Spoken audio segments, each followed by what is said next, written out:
मैं उससे कहती थी तुम ऐसे फ्रॉड में कैसे फंस गई, और वही बात मेरे साथ हो गई। लेकिन नानी जान, ये लोग प्रोफेशनल होते हैं, इनका काम है धोखा देना, इसमें आपका कोई कसूर नहीं है। ठीक कह रही है। अरे मैं वाकई बहुत बूढ़ी हो गई हूँ, सोच ही नहीं सकी, कुछ याद भी नहीं रहता। अच्छा बस करें नानी जान, प्लीज देखें, जो होना था हो गया, उसको बदला नहीं जा सकता, परेशान मत हो।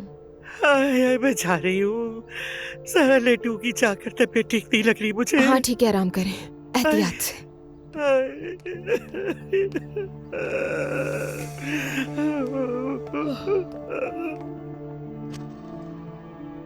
ये तो बहुत बुरा हुआ है दुआ। अब क्या कर सकते हैं आपा? अगर कुछ हो गया तो?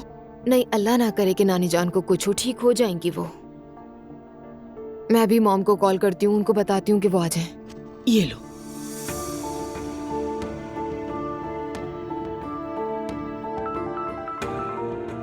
दुआ बेटा। मॉम, क्या हाल है? मैं तो ठीक हूँ, तुम्हारी आवाज ठीक नहीं लग रही। नहीं, एक मसला हो गया है। क्या हुआ? नहीं मतलब सब खैरियत से हैं, सेहतमंद हैं, फिक्र मत करें। नानी के साथ धोखा हो गया है। क्या? उन्हें एक फ्रॉडस्टर ने कॉल की थी, बैंकर बन के।